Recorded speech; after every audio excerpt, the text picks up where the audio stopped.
Hello everyone, मैं मिथुन सिंह स्वागत करता हूं आप सभी का।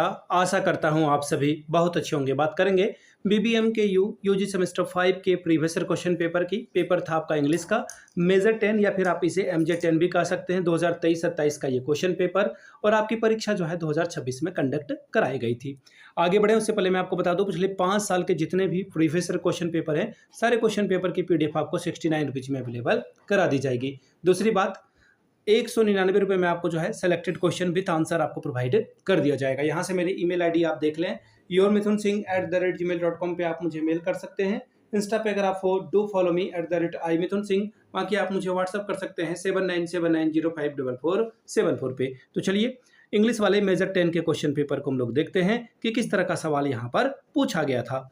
ये रहा आपका पेपर, यहाँ से आप देख पाएंगे यूजी इंग्लिश मेजर 10 का ये क्वेश्चन पेपर। एग्जाम आपका 26 में हुआ था और ये क्वेश्चन पेपर 23-27 का है। 3 घंटे का वक्त, 75 नंबर, 75 स्कोर आप यहाँ से कर सकते हैं। Firstly I want to share something with you. My English pronunciation is not up to mark, so please pardon me for that. And to make this video, the whole motive is to give you the information. The very first question is Group A. आपको जो है 5 छोटे छोटे सवाल पूछे जाएंगे, एक एक नंबर का ये सवाल होगा। एलिस वॉकर जो है वो अफ्रीकन थे या फिर इंडियन ब्रिटिशर थे या फिर अमेरिकन या फिर अफ्रीकन अमेरिकन थे? तो इसका जो आंसर हो जाएगा वो हो जाएगा अफ्रीकन अमेरिकन, यानी कि option number 4 is the correct answer. The next question is in which period were women suppressed and got very limited rights?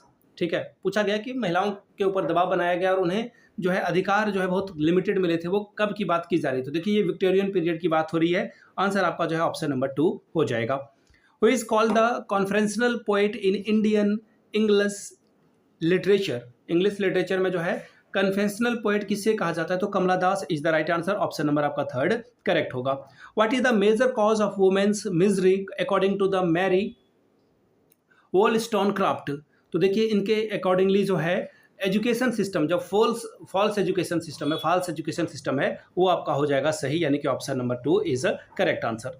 Last सवाल है आपका, where was the Emily Durkheim born? Emily Durkheim जो है कहाँ पर पैदा हुए थे, ये सवाल पूछा गया है। तो Amsterdam is the right answer. Option number आपका 3 हो जाएगा। आपने हालांकि एमिली दुर्खिम के बारे में जो है बीएड में भी पढ़ रखा होगा। जिन लोगों ने बीएड किया उन्हें पता होगा। क्वेश्चन नंबर 2 की बात करेंगे। Describe the main irony at the end of the story bliss by the Katherine Mansfield. 5 marks का ये सवाल था। इसमें एक और अथवा वाला सवाल है। Question number, describe in short the character of a peach फुलटॉन।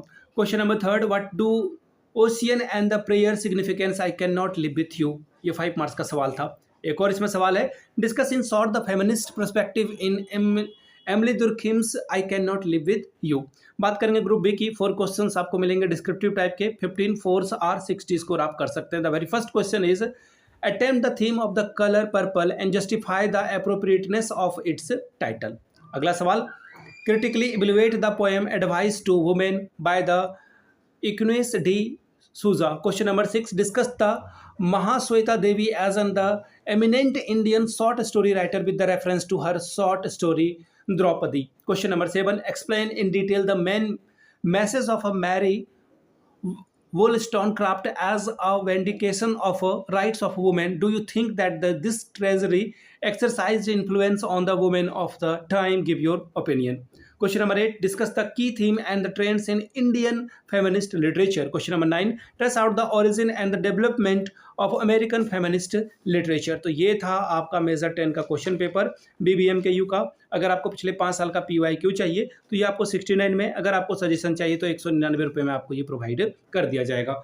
यहाँ से मेरी ईमेल आईडी आप देख लें, yourmithunsingh@gmail.com पे आप मुझे मेल कर सकते हैं। इंस्टा पे अगर आप हो डू फॉलो मी @imithunsingh।